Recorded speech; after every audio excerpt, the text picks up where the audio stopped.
Olá, meu nome é Débora, sou professora da Faculdade de Farmácia da UFMG, do Departamento de Produtos Farmacêuticos.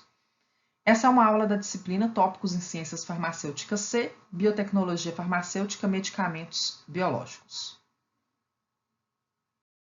Esta aula está protegida pela Lei de Direitos Autorais, segue o documento de advertência legal, o qual já foi apresentado para todos os alunos. Gostaria de destacar que, entre outras ações que estão descritas no documento de advertência legal, é proibido copiar e divulgar qualquer tipo de conteúdo desta aula.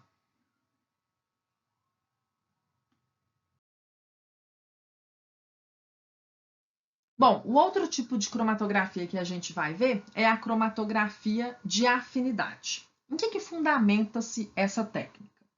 Na interação altamente específica entre um ligante, que é imobilizado na fase estacionária, e a molécula de interesse. Então, a gente pode ter, por exemplo, a interação entre enzima e substrato, a interação entre antígeno e anticorpo.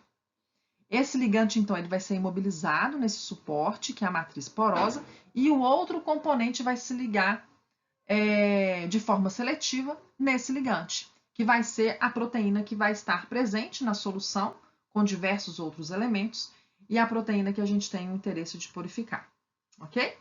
Da mesma forma que a gente viu para as outras cromatografias, para a cromatografia de troca iônica, a gente também vai precisar eluir a nossa biomolécula que ficou ligada na coluna.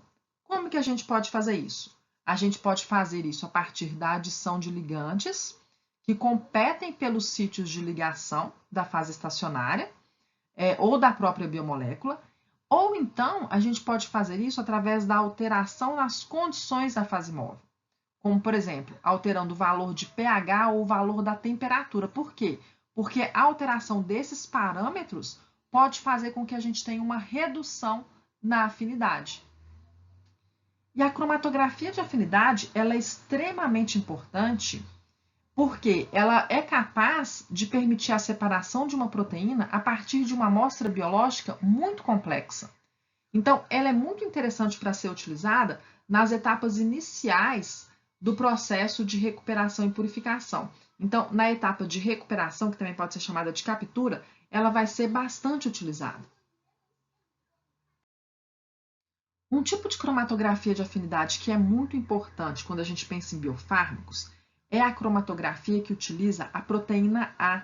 Essa proteína A é uma proteína que foi identificada em Staphylococcus aureus e que interage com a porção Fc de muitas imunoglobulinas de diferentes animais.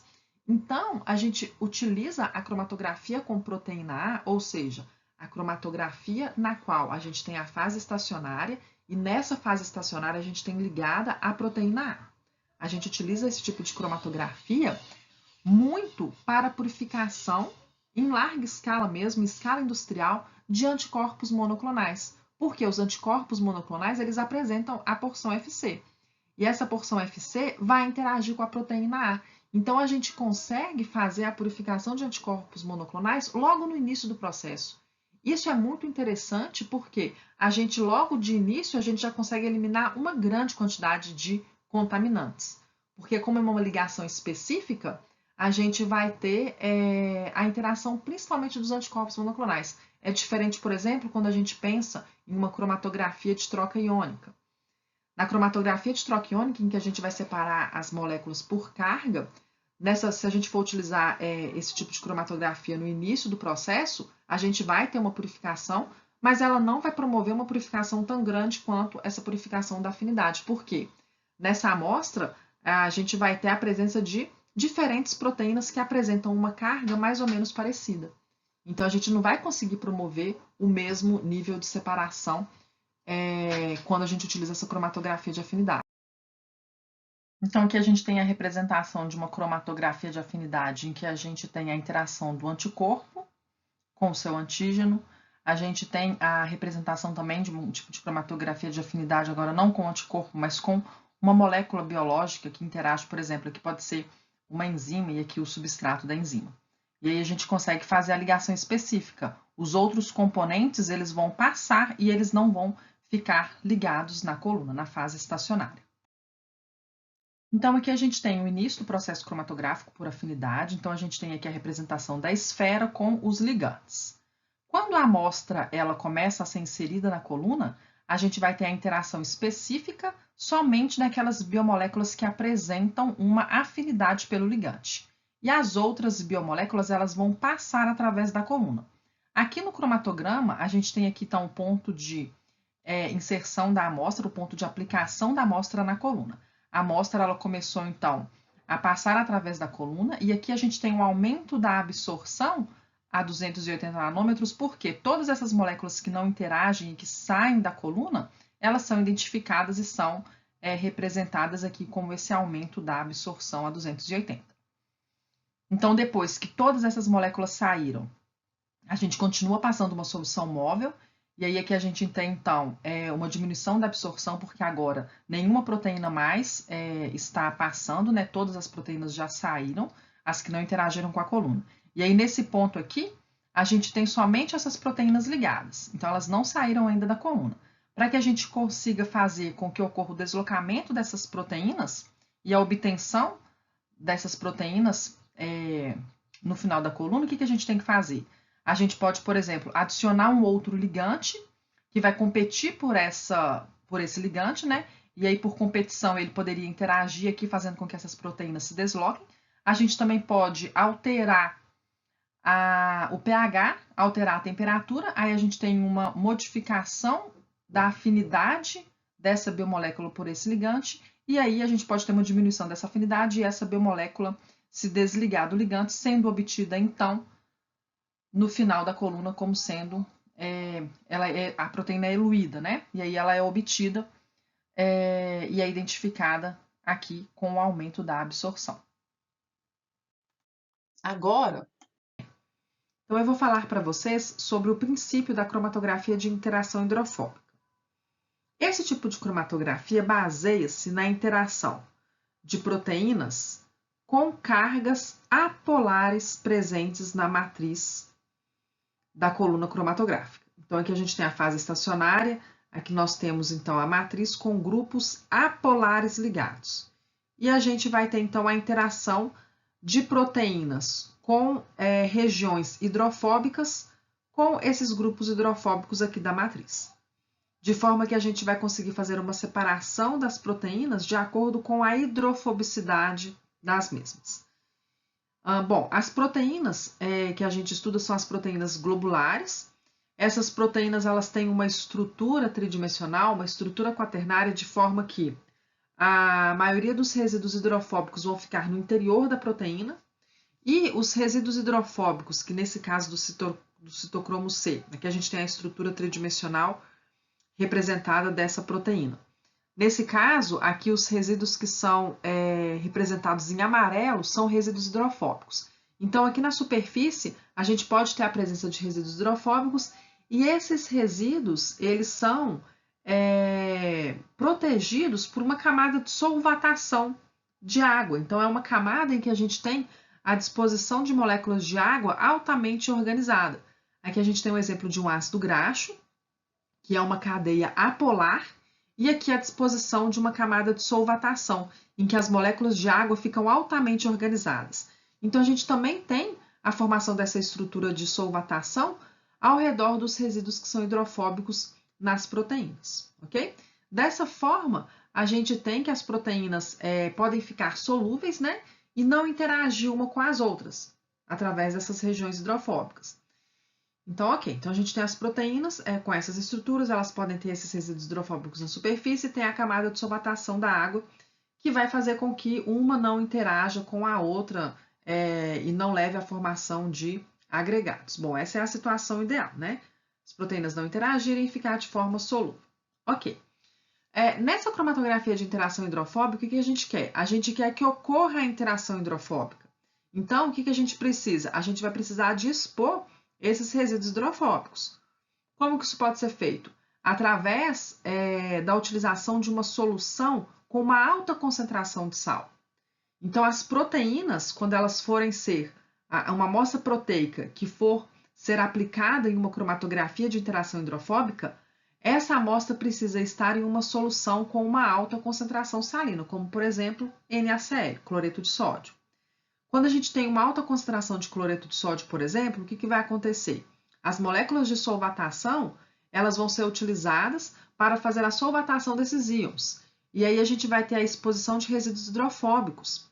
Esses resíduos hidrofóbicos, eles podem interagir com outros grupos apolares. Então, por exemplo, agora eles vão ser capazes de interagir com grupos polares presentes aqui na matriz da fase estacionária.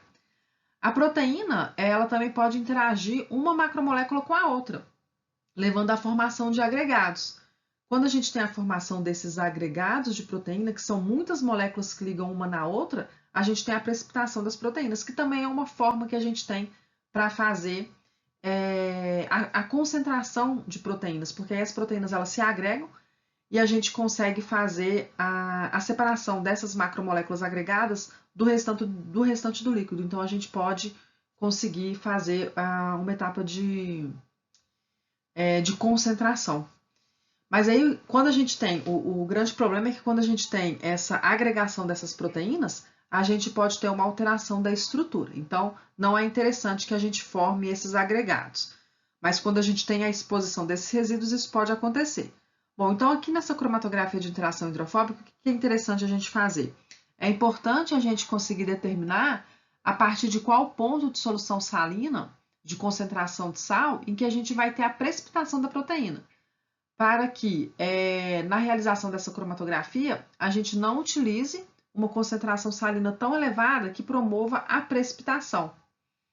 Então, é interessante que a gente utilize uma concentração salina que vai levar à exposição desses resíduos hidrofóbicos, e aí esses resíduos hidrofóbicos vão conseguir interagir com a matriz cromatográfica, ok? Mas antes da gente ter a formação de grandes agregados da proteína, ok? Bom, então,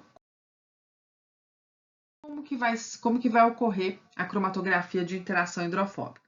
Aqui, então, a gente tem a matriz com os grupos hidrofóbicos e uma solução de alta concentração salina que vai ser aplicada aqui. A amostra proteica ela tem que estar, então, em uma solução com alta concentração de sal. Então, a gente vai ter esses resíduos hidrofóbicos, eles vão ficar expostos, né? E vão interagir com a matriz. Quanto mais hidrofóbica for a proteína, mais ela vai interagir com a matriz. De forma que, quando a gente começar a fazer a eluição, as proteínas que forem menos hidrofóbicas vão ser as proteínas que vão ser eluídas primeiramente. Ah, desculpa, gente, esqueci de falar aqui uma outra questão. As proteínas que não apresentarem resíduos hidrofóbicos na sua superfície ou que forem pouco hidrofóbicas, elas não vão interagir, elas vão passar através da coluna sem interação e vão ser obtidas aqui inicialmente, ok? As proteínas que interagiram, elas vão ser obtidas com a eluição. Como que a gente pode fazer a eluição? Para a eluição dessas proteínas é que a gente vai utilizar aquele gradiente diferente de concentração salina que eu falei para vocês. Então, aqui a gente vai utilizar um gradiente decrescente de solução salina, de forma que, com a diminuição do sal, a gente vai ter o desligamento das proteínas, primeiro as proteínas que são menos hidrofóbicas, aí elas vão ser obtidas aqui a gente tem a representação desse pico em verde. Em seguida, as proteínas com uma hidrofobicidade média vai ser obtida aqui nesse ponto, nesse pico. E as proteínas que são mais hidrofóbicas vão ser obtidas por último, porque são as que mais interagem. Então, para que elas sejam obtidas, a gente tem que ter uma solução com uma concentração salina bem menor. Então, a gente utiliza essa variação da concentração salina para que a gente consiga fazer a separação das proteínas que apresentam uma diferente hidrofobicidade. Ok? E uma outra questão interessante é que a cromatografia de interação hidrofóbica ela é muito utilizada após uma cromatografia de troca iônica. Por quê? Porque na cromatografia de troca iônica, se a gente fizer uma eluição utilizando um gradiente de sal, o que a gente tem que fazer? A gente tem que aumentar a concentração salina, para que as moléculas que estão ligadas na coluna cromatográfica, nesse caso é uma interação através de cargas, uma interação eletrostática, quando a gente aumenta a concentração salina, a gente desgruda ou desliga, né, a nossa proteína da coluna cromatográfica, da matriz. E aí a gente obtém a proteína em uma concentração salina elevada. Dessa forma, a amostra que sai da cromatografia ditroquiônica, ela é ideal para ser utilizada em um passo de cromatografia de interação hidrofóbica. Então, nesse caso, a gente já tem a proteína em uma solução com alta concentração de sal, já pode ser aplicada diretamente na cromatografia de interação hidrofóbica. E as moléculas que vão sair da cromatografia de interação hidrofóbica, elas já vão ser eluídas com uma concentração salina bem menor, de forma que elas são adequadas para serem utilizadas em uma outra etapa de cromatografia de troca iônica, por exemplo. Ok?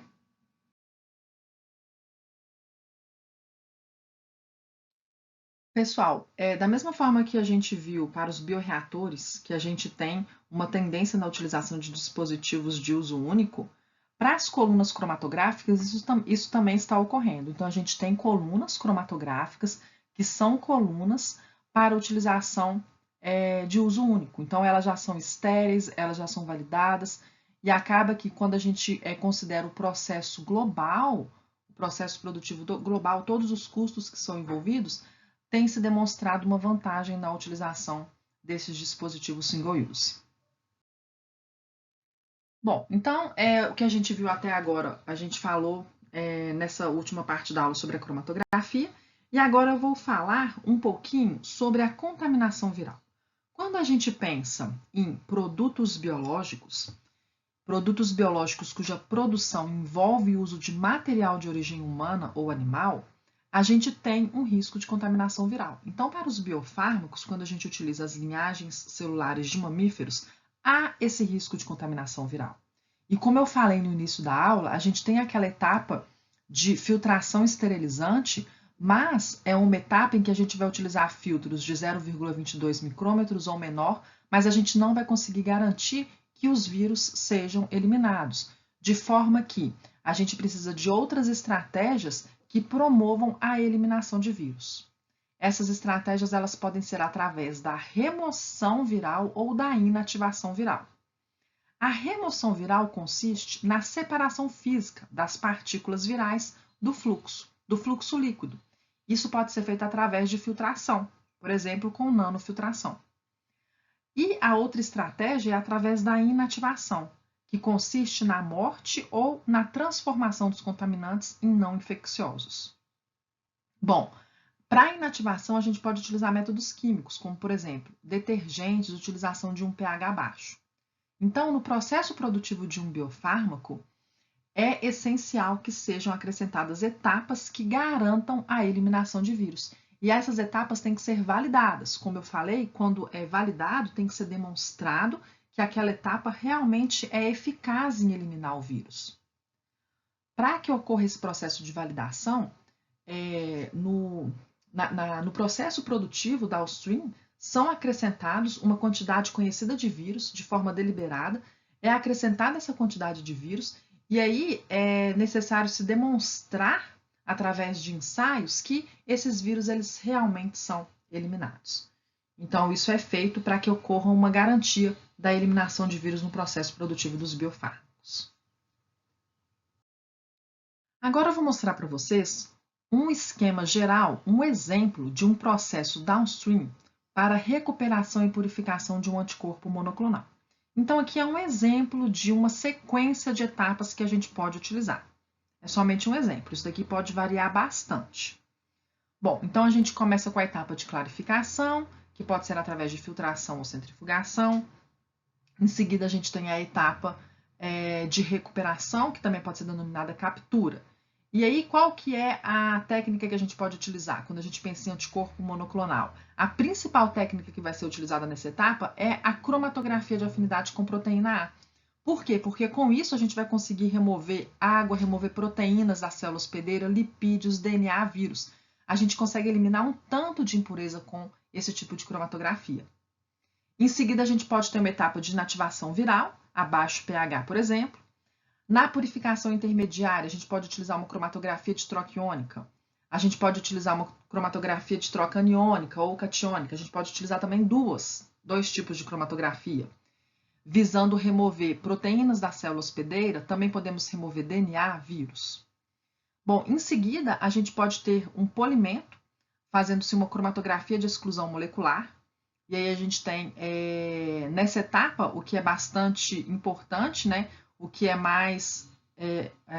o principal objetivo é a remoção de produtos agregados e variantes. Então, a proteína ela pode agregar, uma interagir com a outra formando agregados, que a gente consegue eliminar nessa etapa de polimento, ou então a gente pode ter variantes, uma proteína que vai ser um pouco diferente da outra. Por exemplo, quando a gente pensa nas formas glicosiladas, a gente pode conseguir separar através dessa cromatografia de exclusão molecular. As formas glicosiladas que eu estou falando aqui é porque quando a gente tem a produção, por exemplo, da eritropoietina, utilizando células CHO, a eritropoietina, nessa célula CHO, ela pode ser produzida em diferentes glicoformas. Então, a gente pode separar essas diferentes glicoformas utilizando essa cromatografia de exclusão molecular. Isso também é possível utilizando cromatografia de troca iônica. Em seguida, a gente pode fazer uma nanofiltração, visando a remoção de vírus. Em seguida, uma ultrafiltração ou diafiltração, com o objetivo de concentrar e de trocar o tampão para colocar o tampão em uma formulação adequada, que a proteína vai ser estável. Em seguida, a gente pode fazer uma filtração esterilizante, visando a eliminação de possíveis micro-organismos, e prosseguir, então, para o invase. Então, pessoal, isso daqui são exemplos de sequências que a gente pode ter. Uma questão importante aqui é que quando a gente pensa na cromatografia de troca iônica, a gente viu nos cromatogramas que eu mostrei para vocês que para a gente conseguir fazer a eluição da proteína, a gente pode fazer isso através do aumento da força iônica. Então, a gente vai utilizar uma solução salina e a proteína ela vai ser eluída em uma quantidade de sal bastante grande. Então, muitas vezes, quando a gente utiliza uma cromatografia de troca iônica, na qual a proteína vai ser eluída em uma solução de alta concentração salina, é necessário trocar esse tampão para prosseguir para a próxima etapa. Então, pode ser necessário essa troca de tampão antes da próxima etapa, dependendo de qual que for a próxima etapa, ok?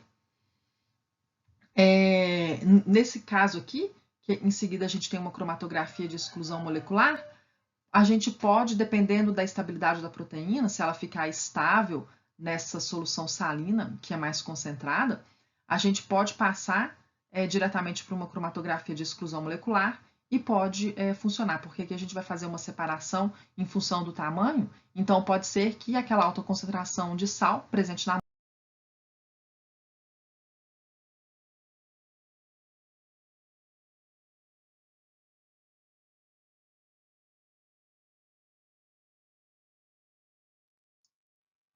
amostra não vai atrapalhar.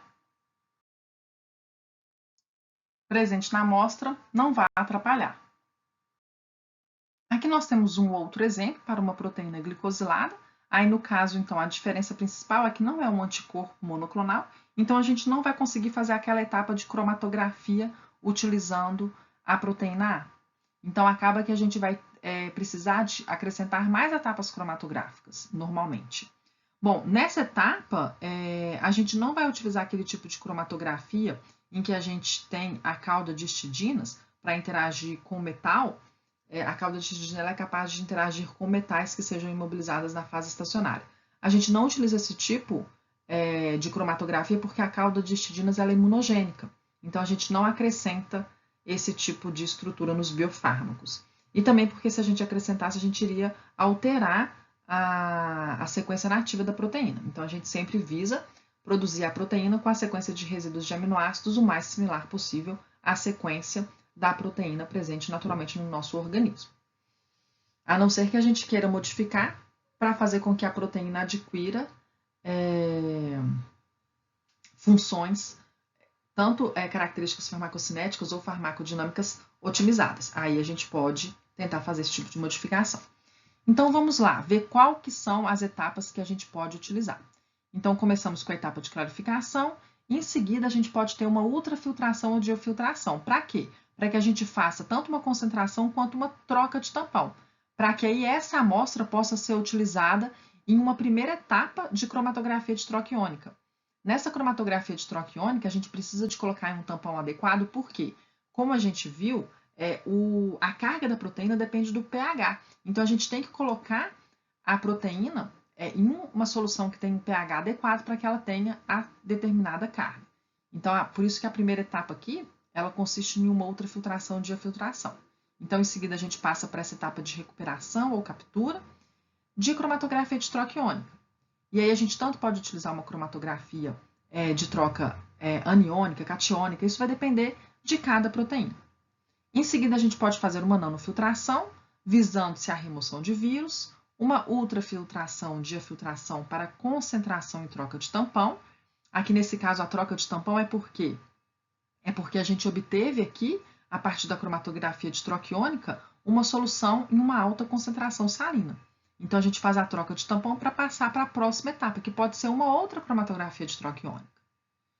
E aí, essa cromatografia de troca iônica, ela já vai fazer parte de uma purificação intermediária. Então, agora, a gente já vai eliminar mais proteínas, então proteínas da célula hospedeira. Enquanto que nessa primeira, a gente também removeu proteína, mas a gente removeu também lipídios, DNA, vírus. Em seguida a essa purificação intermediária, a gente pode fazer uma etapa de inativação viral. Qual que é a próxima etapa? Etapa. A gente pode fazer agora uma ultrafiltração para que a gente consiga fazer a remoção de precipitados e de vírus. Em seguida, uma etapa de polimento, que pode ser algum tipo de cromatografia. É interessante que os processos cromatográficos que a gente utilize, eles se baseiem em princípios diferentes. Então, aqui uma outra cromatografia que a gente pode utilizar é a cromatografia de interação hidrofóbica, que a gente não viu na aula, mas é também um tipo de cromatografia que pode ser utilizado. Em seguida, um processo de ultrafiltração de filtração, que tanto pode permitir a concentração quanto o ajuste de condições do tampão. Em seguida, uma etapa de polimento, através de uma cromatografia de exclusão molecular, que aí vai permitir a remoção de produtos agregados e variantes. Ultrafiltração de filtração, para que a gente consiga fazer mais ainda uma concentração e a troca de tampão para a formulação adequada.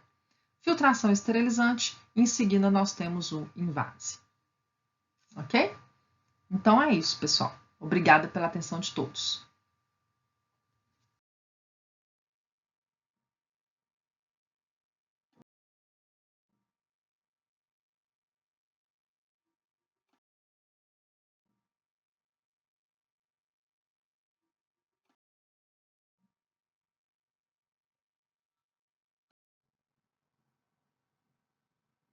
Muito obrigada pela atenção de todos.